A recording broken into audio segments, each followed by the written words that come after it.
since it's their job to essentially like distribute what you're supposed to do throughout the day at whatever job you are, and they could also kind of work with you and that kind of thing to help achieve whatever we need to finish, or whatever it is. So it goes both ways, and it kind of depends on the person too. Have any of y'all had a manager that you would say they were not a leader? Yes. What about them made them not a leader?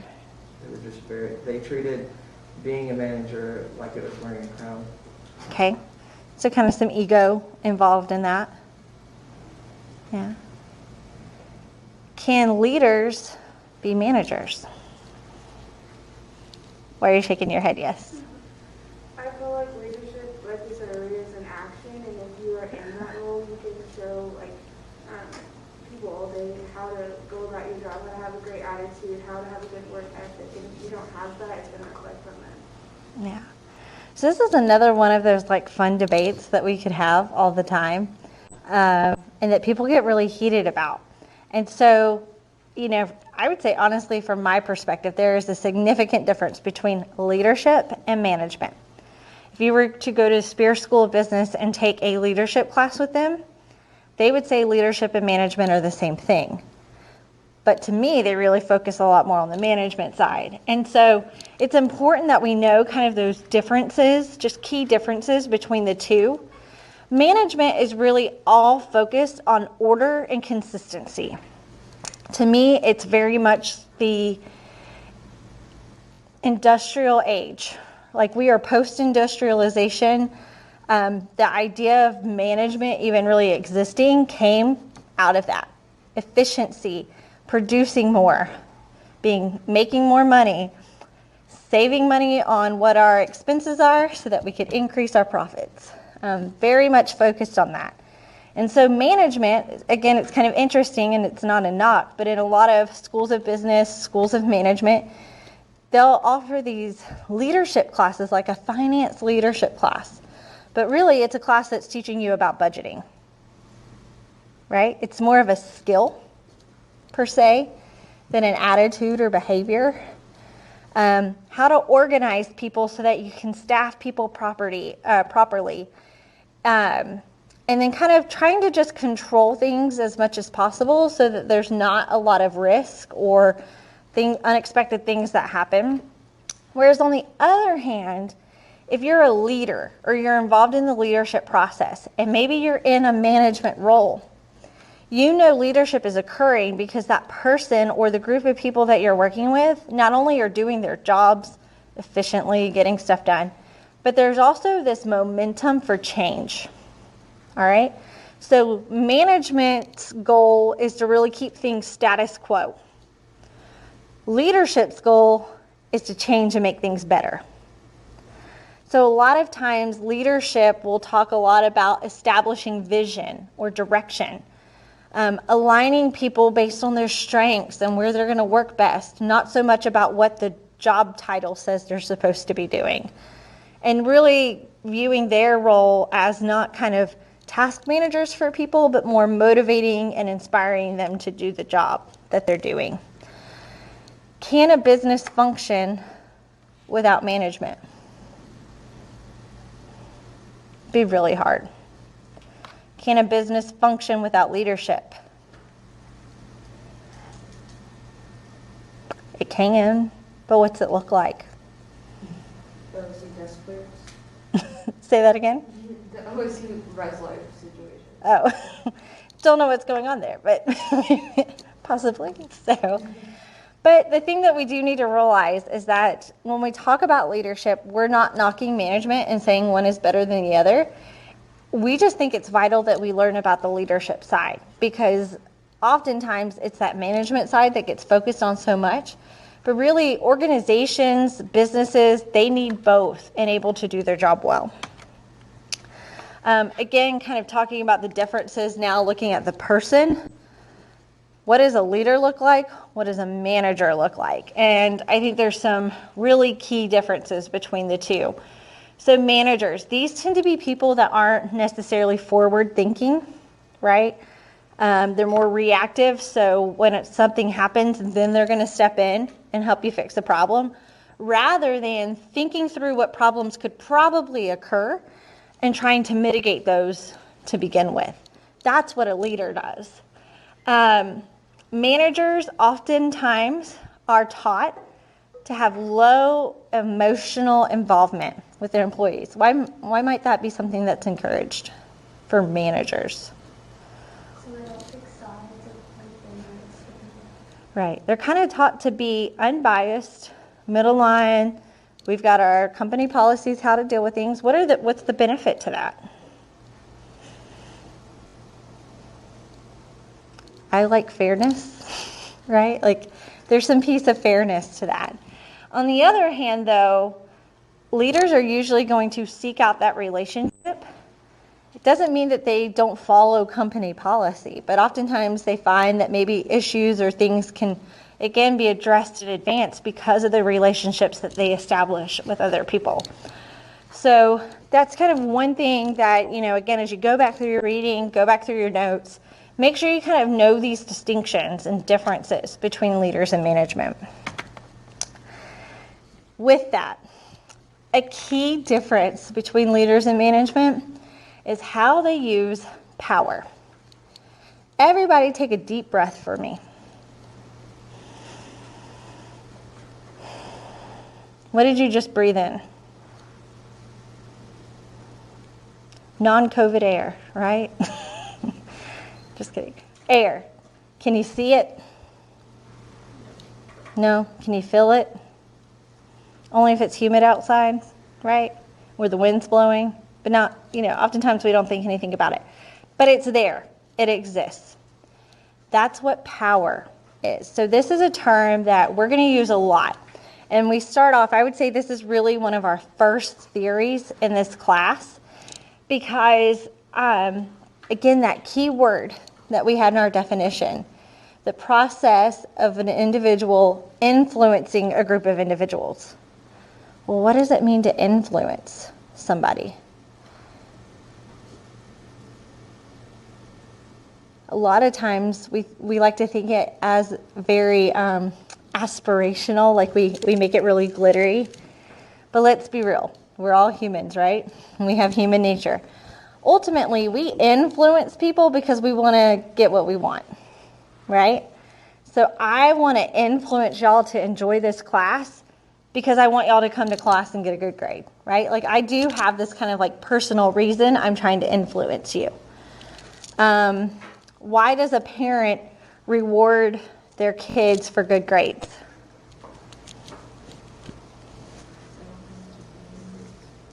They want them to what? To keep getting good grades. It's not just about, I just want my kid to learn so much. It's like, no, I want them to perform too, right? Like there is some piece of that.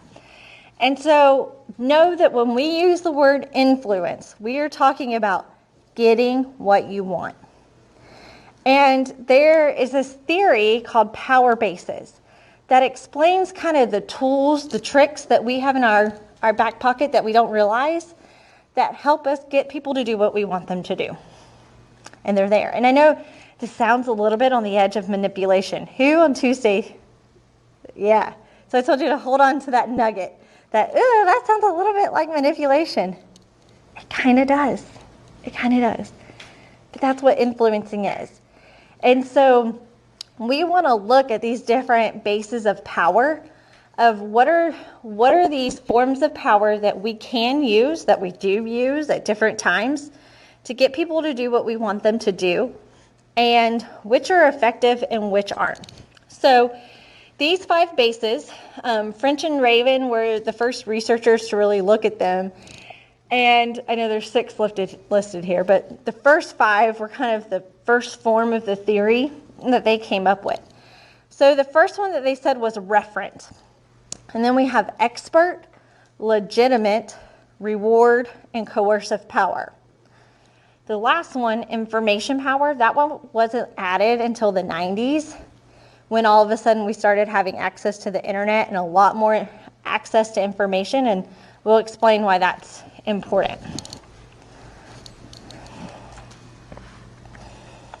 So this is straight from your book as far as the definitions of what these different forms of power are.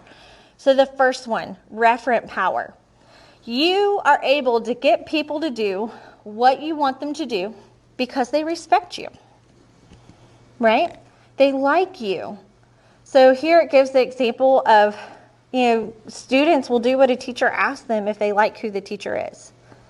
What might be another example of referent power? Like who in your life you'll do anything for them if they ask you to do it just simply because you respect them?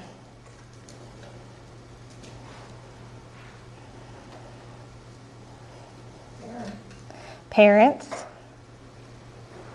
Maybe for some people it's their grandparents rather than their parents. There's always an interesting, relationship there. Who else?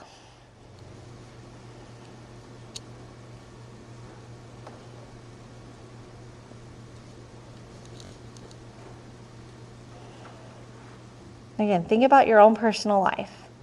Who is someone that you respect that if they asked you to, crawl on your knees for 2 miles, you'd do it just because they asked you to do it? Because you don't want to disappoint them, you respect them. And you feel like if they asked you, they probably had a good reason for you to do that.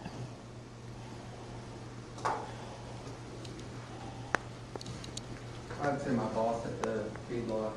Okay. Because he's a great leader. Okay. And, he always has a teaching perspective behind what he does. Yeah, like you have been able to develop enough of a relationship with him, working with him, that it's not just about complying with what he's asking you to do. You respect him as an individual to do it. That's a really good example. Any others? My friends. Yeah. How so? If my friends tell me to do something, obviously it's probably in the interest of the group that I should do it. Mm-hmm. Well, you have those friends that you respect. I feel like everyone's always kind of had that one friend that you look up to. Like you'd probably never actually tell them that in person, right? But you're like, huh? The mom of the group. Yeah, or the dad or the cousin, or anybody, but you're just like, they're just a good person. And so, if they say something's not a good idea, you might rethink it, That's a really good example of referent power. And then we have expert power. So expert power is all about doing what someone asks you to do, or that person being able to get people to do what they want them to do simply because they're competent. Doesn't really matter their likability, their charisma, or anything, but they have a sense of being able to stand up in front of a room of people and say, this is what you should do, and people say, they're the expert. They know what they're doing, so I'm going to believe them, and I'm going to do what they asked me to do. What is a very relevant, current example of that? Y'all know the name Dr. Fauci? Do you think for most people he exerts a form of expert power? Yes. How so? Because he is competent about COVID and safety practices. Yeah. Now, could you say that maybe our culture is shifting on how we view expert power right now? Is there a lot of conspiracy and questioning of that? We could say yes. So that's another discussion for another day.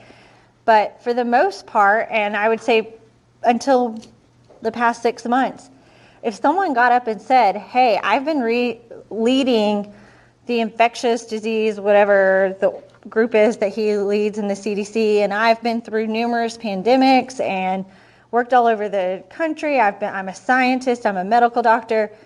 Here's what's happening, here's what to do. For the most part, we'd be like, okay, you know more about that than I do, so I'm going to trust you and I'm going to do what you asked me to do. What would be another example of expert power? Someone who can get people to do what they want just because of their ability, their competency, their knowledge in what they're doing. I would say my rodeo coaches. Okay, how so? So just more specifically, we have our assistant coach helps with the goat tying, and there's like a couple different ways to how to go, but she's like, this way is faster, I really prefer like you can tie this way. So all of our girls have transitioned tying in similar fashions just because like it's been proven to be faster. Yeah. If expert power didn't work, we wouldn't have coaches for any sport, would we? Like, we expect them in any sport to know what they're doing, and we're going to trust what they ask us to do. You know, you hear this a lot in athletics about, especially people who come and play college ball, and then they like might go on to, and I'm going to just use the NBA because I just watched the Michael Jordan thing on Netflix. It's really good. Sign up. But one thing he talked about, like when he was in college, he was fantastic. But then his first coach in the NBA taught him all kinds of new things. It would have been really easy for him to come out of college, this all-star player, go on to the Bulls and be like, I already know it all. We're going to do this. But he respected his coach and learned new plays, learned new ways to play basketball that ended up making him an even better player moving forward. And that's because he respected the expertise of his coach, right? So there's definitely expert power in that type of relationship.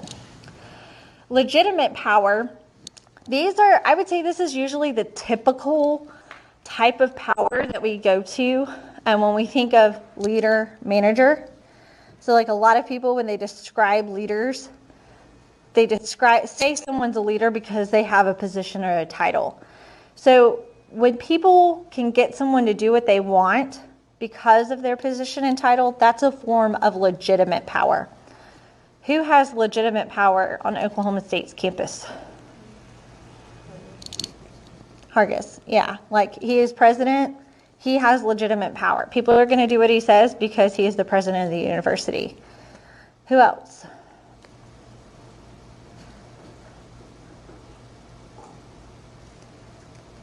Can kind of have different levels. You can have deans. You can have your department heads, right? Like, one thing we love to do in businesses, organizations is give titles, right?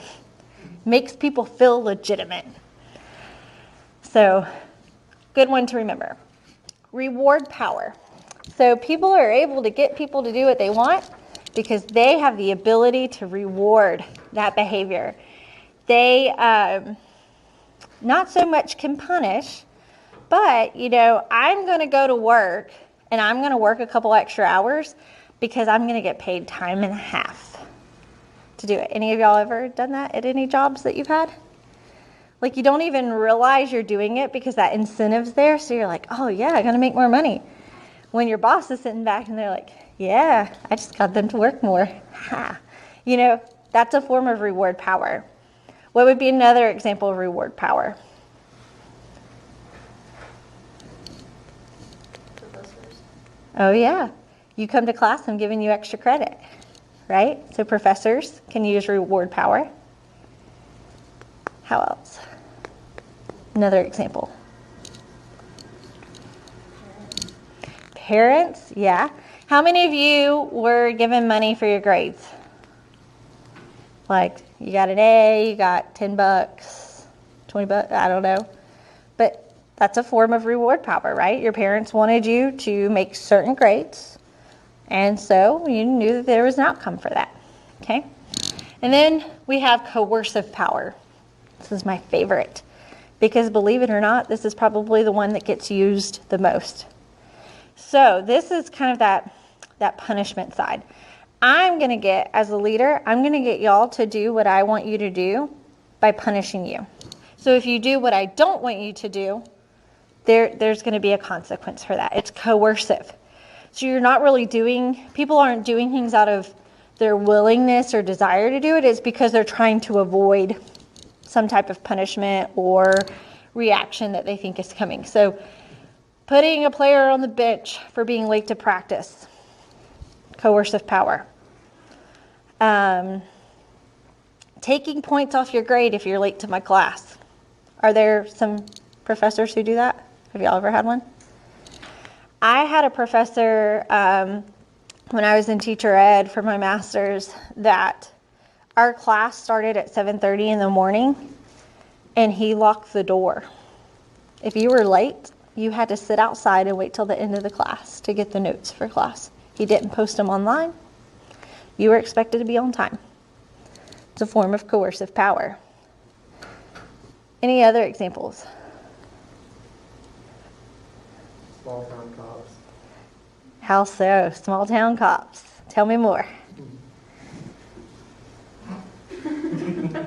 Okay, so you might not want to tell a specific situation, but so coercive power, a really good example of that would be our some of the things that we do as far as laws, policies, what have you. Instead, our way of saying everyone needs to drive the speed limit, we use coercive power to do that, because what happens if you don't? You get a ticket. What happens if you park in the wrong spot on campus? Get a ticket. So we're using coercive power to get you to do what we want you to do, to park where we want you to park, to drive the speed limit that we think you need to drive. We'll have a point in time this semester when we talk about what's the best way to motivate people and how does reward and punishment come into that and what's better. So we'll loop back around to that a little bit more. But yeah, there was this small town when I used to drive to Auburn in undergrad.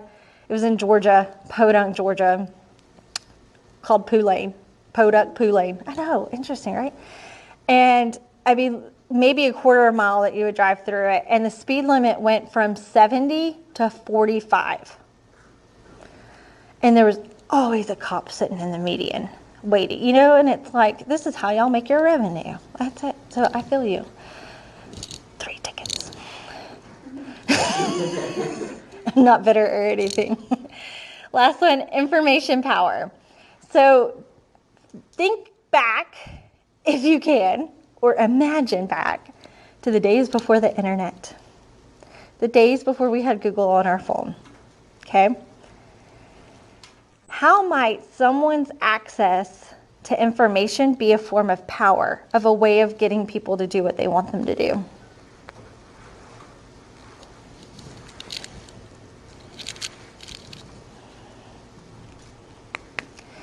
Let's use this class as an example. Again, let's imagine if we were back in 1975. The only information you have access to for this class is the textbook you're supposed to get, the library if you want to go look through all the shelves of books to find extra things, but you're going to be pretty much solely dependent on me to tell you what you need to know about these things, to provide you examples of all this stuff, right?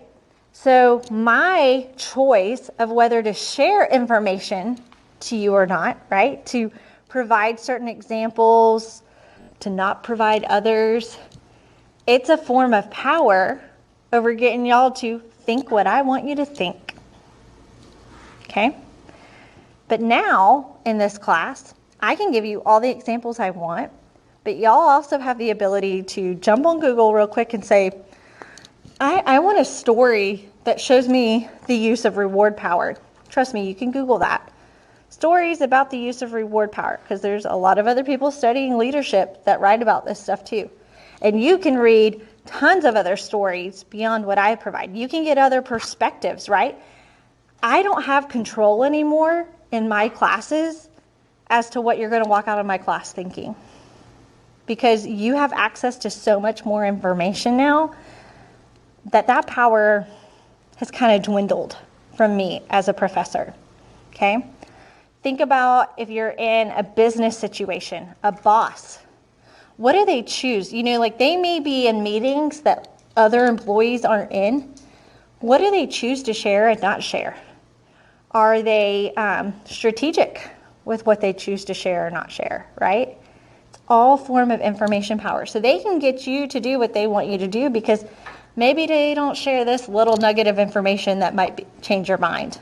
Little form of manipulation, right? So that's where that 6th power base came in, is that as we started to see this shift of people getting more access to information on their own, we kind of realized, oh wow, the lack of access could have been used as a form of power and control. So something kind of cool, I think, to think about.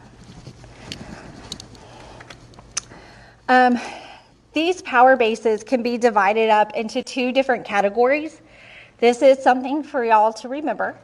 You will probably at some point be asked, what are forms of position power?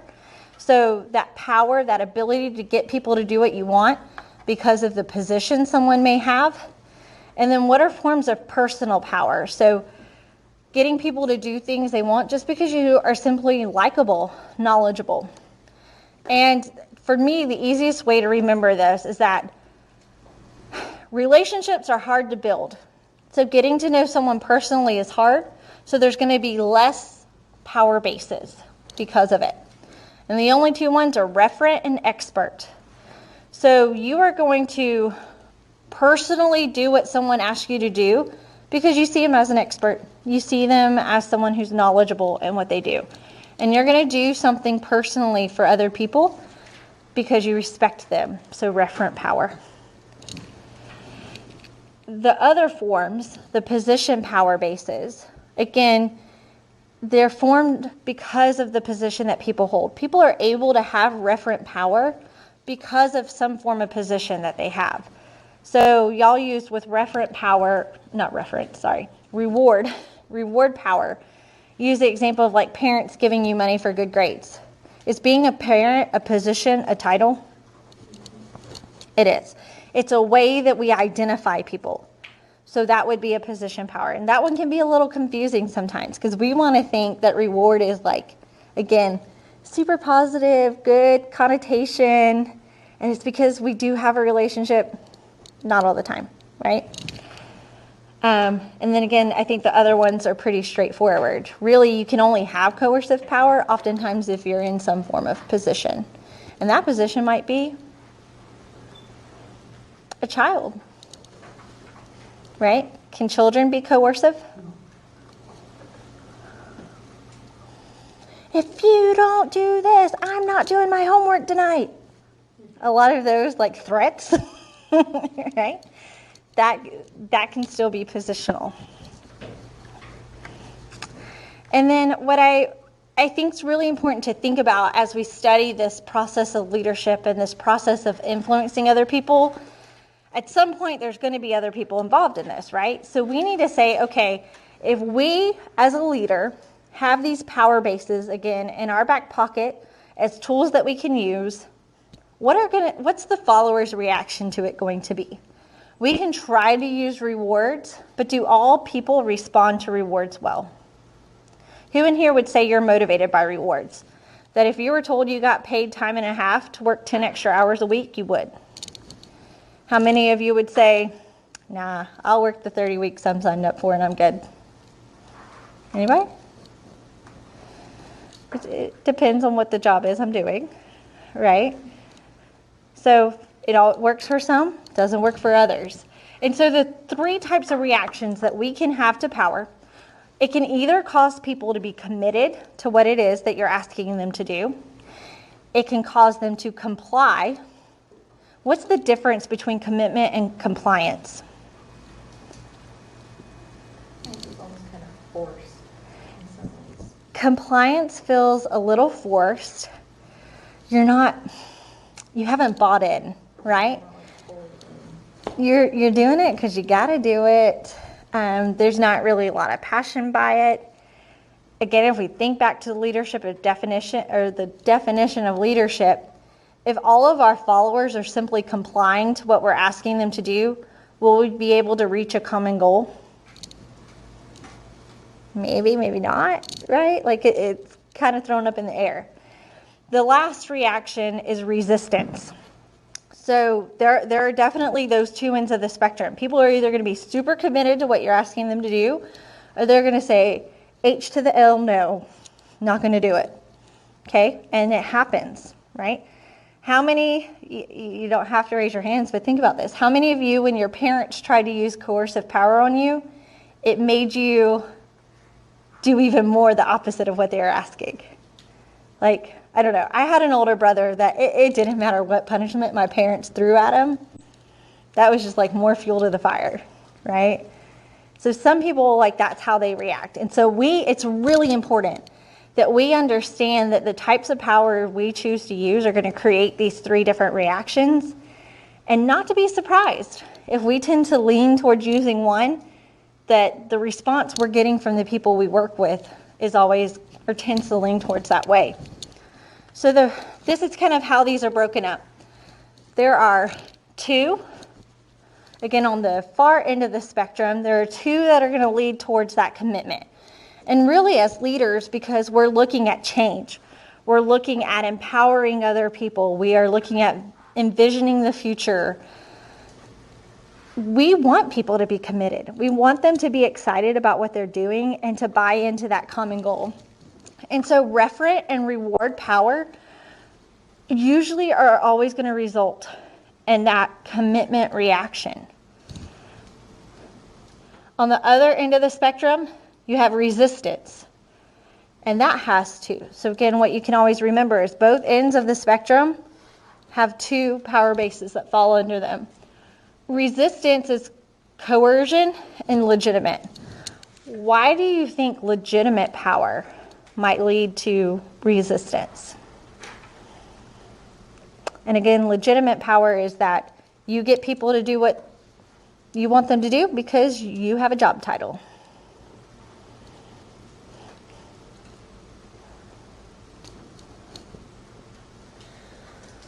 Well, I mean, for just like sending out the emails after like everything went viral. I mean, there is gonna be kids that are like, well, I'm still gonna go out, I'm not wearing masks, I'm still gonna be stopped. Like, that's gonna make them even more so want to go out and be resistant to the emails and the new city mandates. Y'all, that email, that took me, I mean, like, again, it's interesting to be a leadership faculty member and watch things and happen, and you're like, ugh, that was just not a good idea. Right? Like, he had to address it in some way in his position. But that first sentence, I read it, and it took me back to like middle school and my parents telling me they were disappointed in me. And I'm like, I'll never do it again. Like, I didn't get a lot of spankings. I just got told my parents were disappointed in me a lot, and that's how it made me feel. But I totally read it and said, some people are going to laugh at this and say, psh. It had nothing, like there's no way to enforce anything that was said in that email. That's the whole other issue. Like, empty threats are empty threats, right? Anyways, really good example of that. You know, it was that assumption behind that email that because the president sent that email, everybody was going to now do what he wanted them to do, which is not go to, right? Like, he thought, well, if the president sends out an email, no one's going to go. And then the second one yesterday was here. There was another one yesterday? Yeah, pretty much said don't go this weekend, don't do any social gatherings, Didn't it don't go to say, the bar. didn't it basically say if you went, you need to? Yeah, and Yeah, you can go they anywhere. said quarantine, no questions, like just quarantine, please. I mean, there's some stuff about that I agree with, and I think it's like we got to remind ourselves of things. But yeah, like, that's just, I don't know, that's another class you can take in the spring. We offer a change theory class. How do you get people to adopt new ideas? And that's usually not the way we do it. So anyways, and I think coercion, again, like that one kind of makes sense, right? Like, again, someone's going to say, you know, I think of my 4-year-old son, and I say, if you jump off of that, you're not going to get to go to your friend's house and play. And what does my son do? He goes, oh yeah? And he jumps, right? Pure resistance to what I just asked him to do. In the middle, we have compliance. And it's important for us to kind of point out this fact. You know, most things in life never really exist on either end of the spectrum. The truth is usually somewhere in the middle anyways.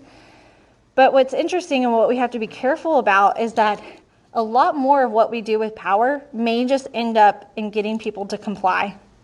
And that's not going to last very long when it comes to motivating other people, getting people to buy into shared vision, shared goals. And so we have to be wary of that. Our legitimate power falls here too, because legitimate people, there will be some people who comply with that, right? They're like, Burns Hargis sent an email. I'm going to do what he says. There are some people who are legit rule followers, right? So it can lead to some form of compliance. expert power usually leads to compliance. Why might that be? And I like to think of like extension agents with this. Have any of y'all worked with extension agents before? Are they experts in what they do, especially like our specialists? Heck yeah. Do they have a hard time getting farmers to adopt some of the things that they ask them to do? Yes. Now, if you add a little regulation on top of it or a license that's needed to get, they'll comply. But again, it's not because they really want to, right? Extension agents have a really hard time getting people to have reference for them beyond just seeing them as an expert in what they're doing. Reward power can fall there too, because again, one of the things with rewards sometimes is they lose their luster, right? Can anyone think of an example of like when you got something and then the more you got of it, you kind of, doesn't really, it's not as cool as it was at first? Or what would be an example of that? I don't know, like I think of, this is super basic, but like my puppy, like getting rewarded like just as kibble as his treat. And now he's like, oh, it's just my everyday food, not as cool. Mm-hmm. Or you give me 2 snacks and now I want 3. Mm-hmm. Right? Growing up, I never got money for my grades. I got books for them. And I love that. I love that so much. I did. I loved Magic Treehouse and like Disney Jones and everything. And it got to a point that I was just like, well, I have all the Disney Jones books. Like, what's the point anymore? And my mom noticed that. And I was just like, I'll still do good in school, but I just didn't care as much. So then when I started losing teeth, she was like, oh, Tooth Fairy can bring this. And it was like her shifting my mindset to something else. And I think ultimately, like, that's what we have to do is continuously keep shifting our mindset. So then, once the Tooth Fairy's gone, I started getting it for each holiday. And then I would get it for birthdays. And then Christmas, I always get a book. Mm-hmm. And it's like her constantly, like, having something I love, but changing my outlook. Absolutely. Yeah, that's a good example. That makes me think too of like my son. So my son is obsessed with dinosaurs right now. And so I remember like I was at Atwood's one day and they have like the really cool like figurine dinosaurs. So I picked him up one as like a surprise.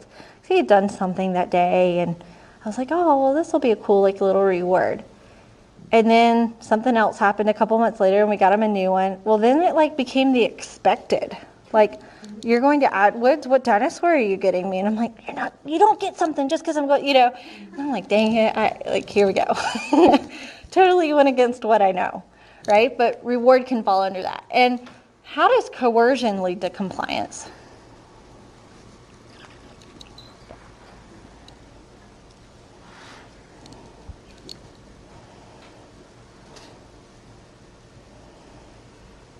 So we kind of have it in 2 categories. We say that it can cause resistance, but how does coercive power also lead to compliance? I mean, isn't that kind of like a crop situation? Yeah. Yeah.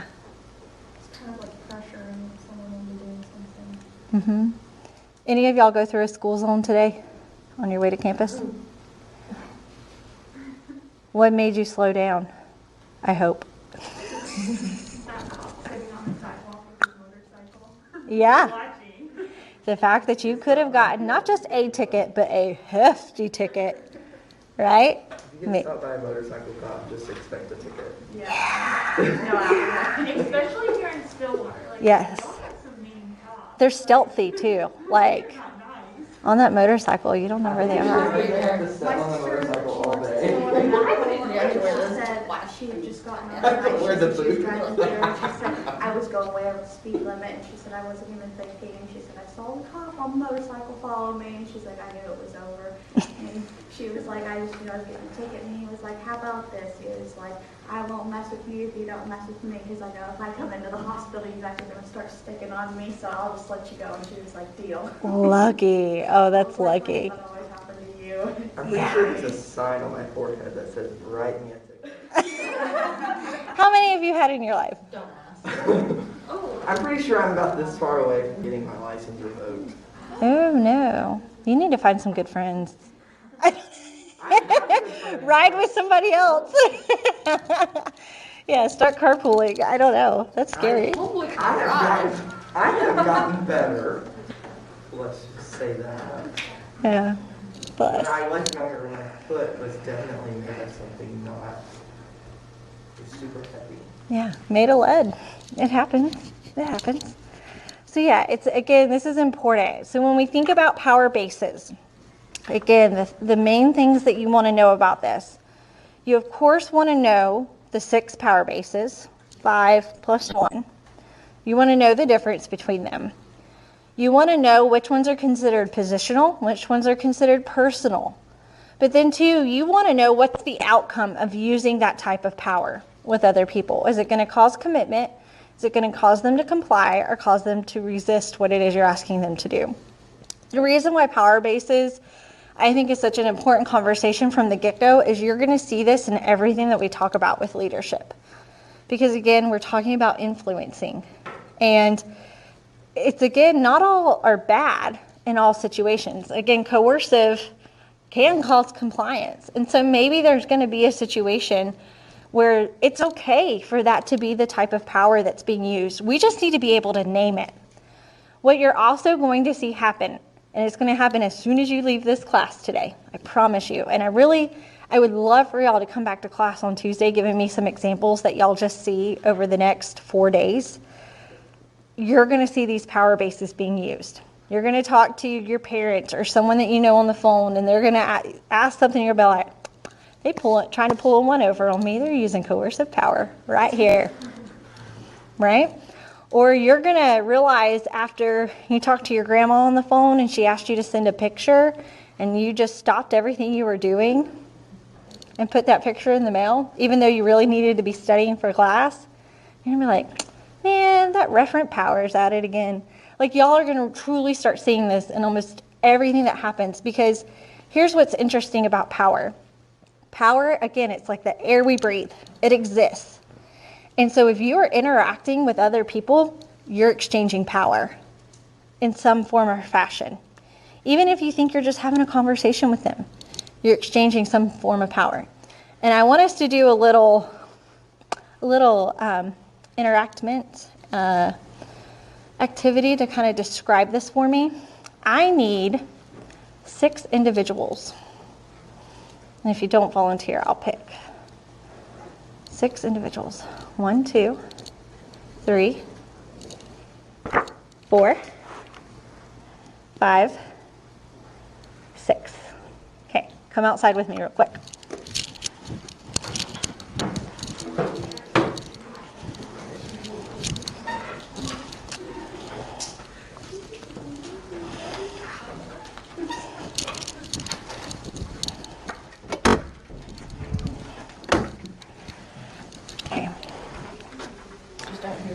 We're going to just do it right here.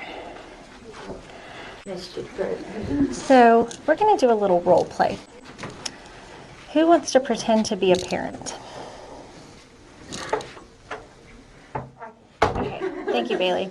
So you're going to be the parent. And I'm going to tell you first what we're going to do and ask you to just go stand at the front of the classroom, and then I'll give the rest of them the information. Each of them are your kids. And here's the deal. They're all in college. What do you call it when you have 5 kids? Quadruplets? Quadruplets? Is that 4? I don't know. Whatever that is. Quintuplets. These are your quintuplets. Big money word. They're all juniors here at OSU, and their friends are already starting to plan spring break because COVID is going to be gone. And they're trying to convince you that it's going to be okay for them to go on a spring break trip. Okay? And you've got to decide who convinces you the best. All right? Okay, head up to the front of the room.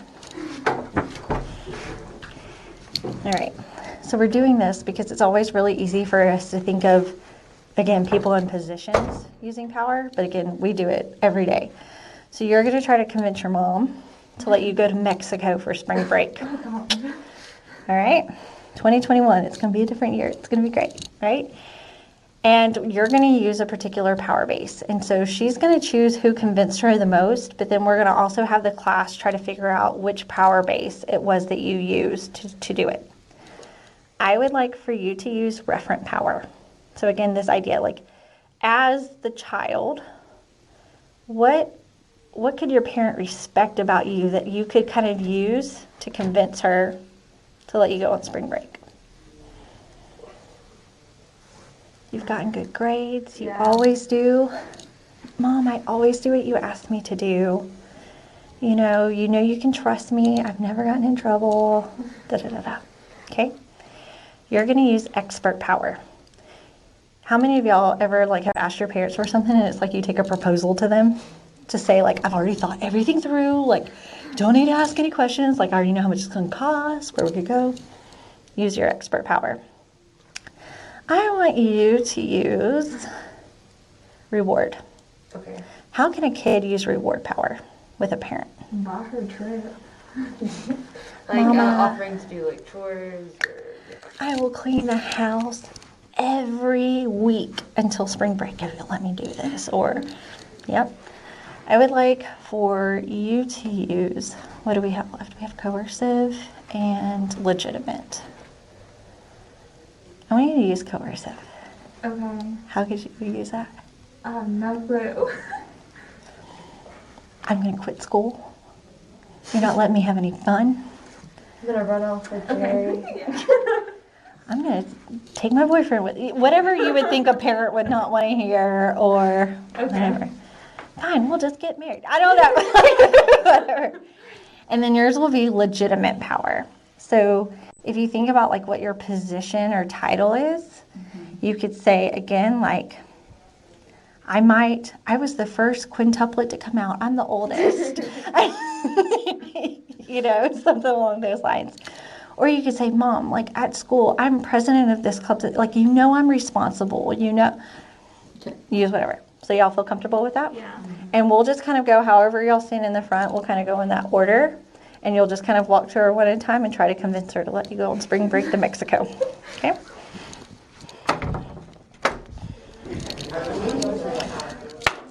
All right. All right, class. Here we go. If you'll sit over here for me. Stand. Sorry.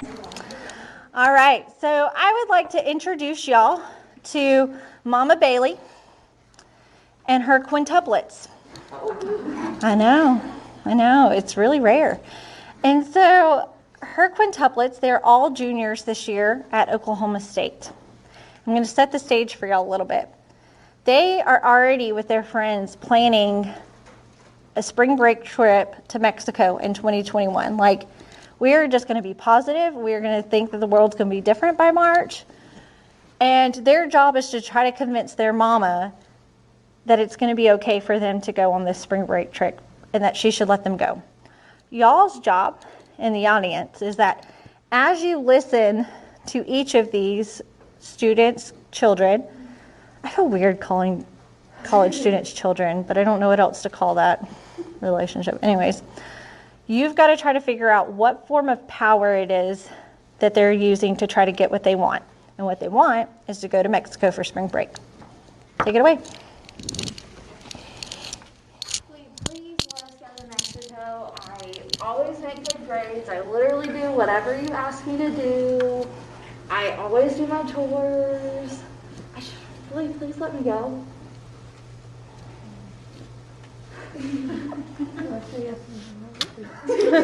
You can deliberate.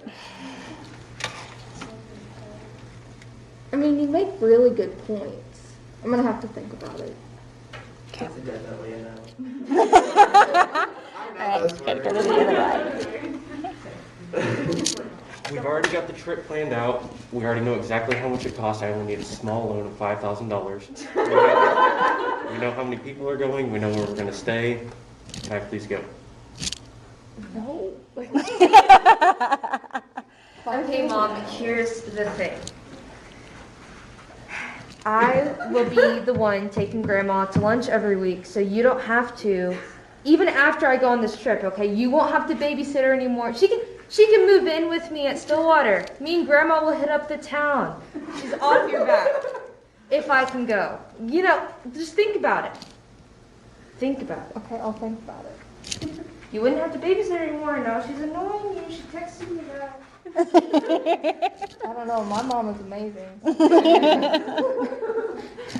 Okay, so if I can't go, then I'm gonna drop out of school, get a tattoo, and go marry my boyfriend. I mean, you make really good points of why you should go. I'll think about it. But like, you don't even like him. And you won't even be invited to the wedding. You won't be able to see like little pictures. And if I get pregnant, you won't even be able to see my child. I'm with there. I'm gonna be honest, I'd let her go, but that just scares me. So here's the thing, Mom. I'm the oldest by 10 minutes, so I think you should let me go. I've practically raised these hellions, so I think I should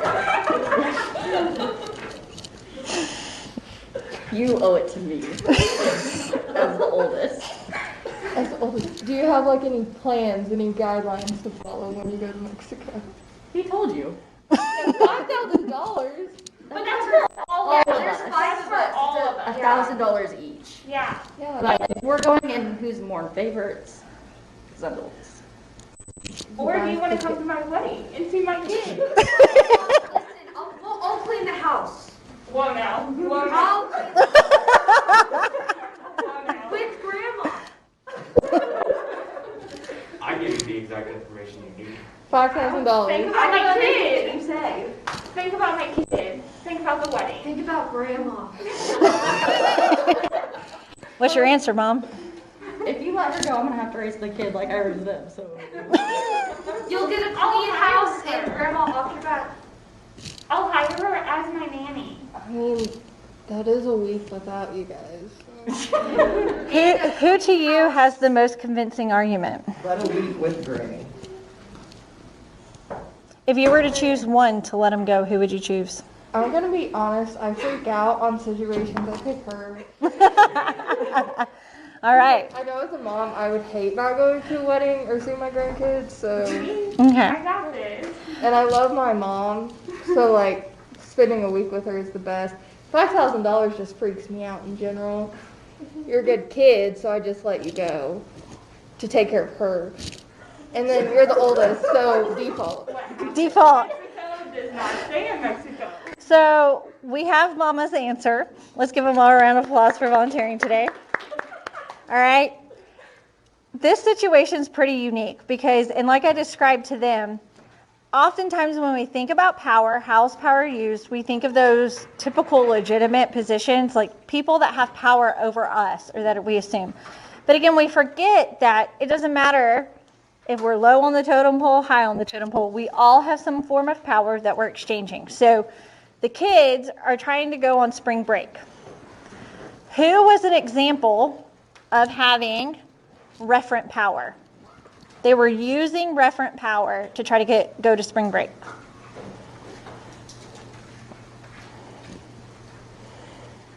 Or what was the story they told? You don't have to identify the person, but what was their argument?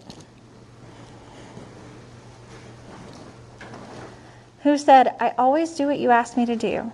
I never run into trouble, right? Like, you trust me. Why wouldn't you trust me now? Okay? So they're trying to kind of use that sense of respect between the parent and the kid to get what they want. Who would be the example of reward? I will take grandma off your hands. We will clean the house, right? Like, we're going to give you some rewards if you let us do this. What would be an example of legitimate?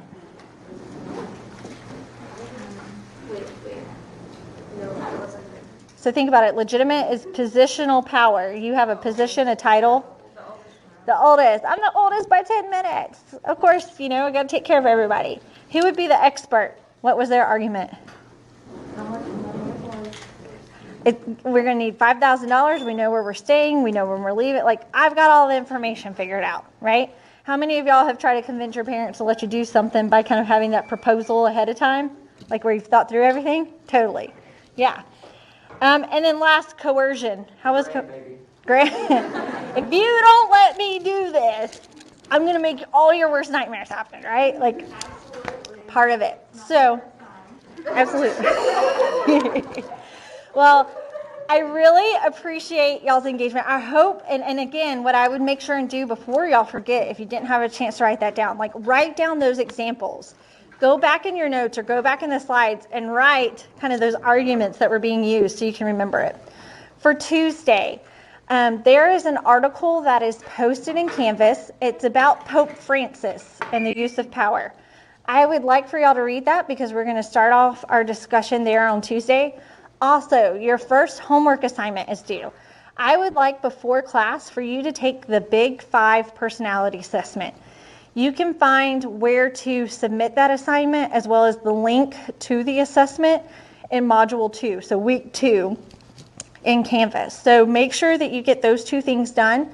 Make sure you read Chapter 2 as well, because that's Big 5. We're going to start talking about trait theory and personality theory. All right? Have any questions over the weekend, email me or Erin.